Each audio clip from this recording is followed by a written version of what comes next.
신은 죽었다. 그리스도교의 신에 대한 믿음이 믿음직스럽지 못하게 되었다는 최근의 사건이 이미 그 최초의 그림자를 유럽 위에 던지기 시작했다.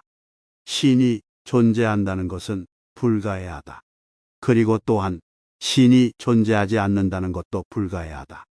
심지어 우리들 중에서 가장 용기 있는 사람조차도 자신이 정말로 알고 있는 용기가 뭔지 알지 못한다.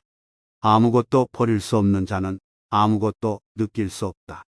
아침에 눈을 뜨면 무엇보다도 먼저 오늘은 한 사람에게 만이라도 기쁨을 주어야겠다는 생각으로 하루를 시작하라. 알맞은 정도라면 소유는 인간을 자유롭게 한다.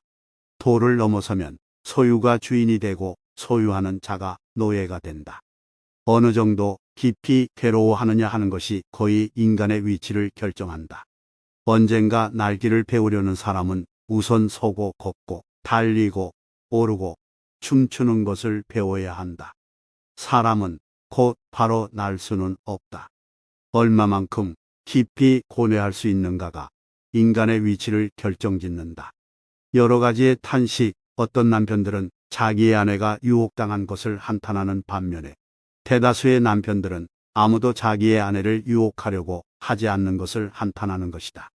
여성은 남성보다 아이들을 더 많이 이해하지만 남성은 여성보다도 더 어린 아이 같다. 여자가 벌집의 말벌처럼 거의 어디에서나 냉정함을 유지할 수 있다는 것이 바로 여자가 교활하다는 증거이다. 여자는 깊이 있는 척하는 껍데기이다. 여자는 사랑 때문에 자기를 사랑하는 남자가 그렇다고 여기는 대로 되어간다. 여자는 앙심을 품고 있지 않는다. 이런 속성은 타인의 불행에 동정심을 보이는 것과 마찬가지로 여자의 나약함에서 오는 것이다. 여자들이 남자와 동등한 권리를 쟁취하기 위해 투쟁할 때 그것도 질명의 징후이다. 그것을 모르는 의사는 아무도 없다. 오히려 진정 여자다운 여자는 손과 발을 동원하며 그런 온갖 권리들을 거부한다. 자연의 법칙 그리고 끝없는 성의 전쟁은 진정 여자다운 여자에게 최고의 승리를 안겨다 줄 것이다. 여자를 만든 것이 신의 두 번째 실수였다. 여자의 처음이자 마지막 사명은 자식을 세상에 낳는 것이다. 연애에서 맺어지는 소위 연애 결혼은 오류를 그 아버지로 하고 욕망을 그 어머니로 한다. 오늘 가장 좋게 웃는 자는 역시 최후에도 웃을 것이다. 오직 창조한 사람들만이 사라지게 할 수 있다. 온건파로 치닫지 않는 생각이 세상을 주도한다. 용기는 사람을 죽이지 않고 더욱 강하게 만든다. 우리는 소에게서 배워야 할 일이 한 가지 있다. 즉, 그것은 반추up추 되새김하는 것이다. 우리의 운명은 우리가 아직 그곳의 본성을 배우기 전부터도 우리에게 영향력을 구사한다. 우리의 오늘의 규칙을 폐기하는 것은 우리의 미래이다.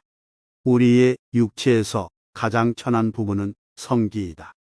또한 인간이 스스로를 신이라 생각하는데 가장 장애가 되는 것도 바로 이 성기이다. 우리 중 가장 용기 있는 사람마저도 자신이 아는 것을 행동에 옮기는 용기는 거의 가지고 있지 못하다. 운명아, 비켜라. 용기 있게 내가 간다. 웃음이 없는 진리는 진리가 아니다. 위대한 것은 방향을 결정하는 것이다. 위대한 인간이란 역경을 극복할 줄 아는 동시에 그 역경을 사랑할 줄 아는 사람이다. 위대함은 과연 어디서 오는가? 어떤 사람이 위대한가? 사람들이 어째서 그를 위대하다고 하는가? 무엇이 그를 위대하게 보이게 하는가? 그것은 자기 자신에 대한 성실함을 그가 일생 동안 변함없이 보여주었기 때문이다. 그것이 그를 위대하게 만들었으며 위대하게 보이게 하는 것이다. 육체적 욕망은 사랑보다 더 빨리 커지는 것이다. 이 세상에서 가장 손상받기 쉬운 반면 정복되기 어려운 것은 인간의 허영심이다. 아니, 인간의 허영심은 손상받았을 때 오히려 힘이 커져서 어이없을 정도로 크게 부푸는 것이다. 인간만이 이 세상에서 깊이 괴로워한다. 그러므로 인간은 웃음을 발명하지 않을 수 없었다. 가장 불행하고 가장 우울한 동물이 당연히 가장 쾌활한 동물인 것이다. 인간은 똑바로 판자를 만들 수 없을 만큼 옹이가 많은 나무로 만들어졌다. 인간은 수목과도 같다.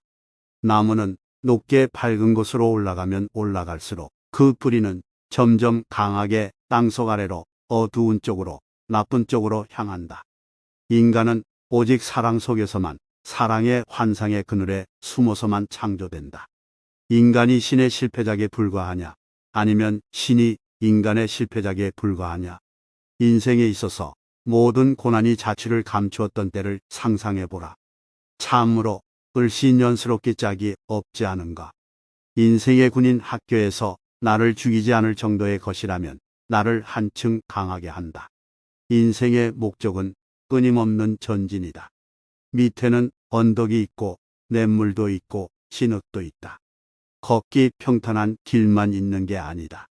먼 곳을 항해하는 배가 풍파를 만나지 않고 조용히만 갈 수는 없다. 풍파는 언제나 전진하는 자의 벗이다. 차라리 고난 속에 인생의 기쁨이 있다. 풍파 없는 항해 얼마나 단조로운가. 고난이 심할수록 내 가슴은 뛴다.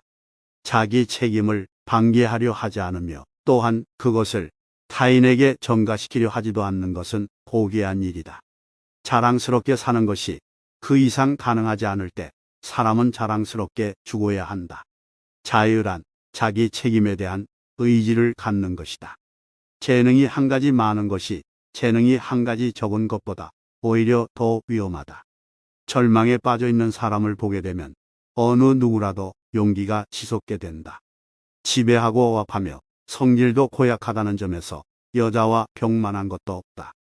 지상에서 원한에 사무친 열정보다 사람을 더 빨리 소모시키는 것은 없다. 진리는 추악하다. 진리에 의해서 멸하지 않기 위해 우리는 예수를 가지는 것이다. 진보의 크기는 그것이 요구하는 희생의 크기에 의하여 평가되는 것이다. 진실을 사랑하게 되면 천국에서는 물론이고 이 땅에서도 보답을 받게 된다. 한낮빛이 어둠의 깊이를 어찌 알랴.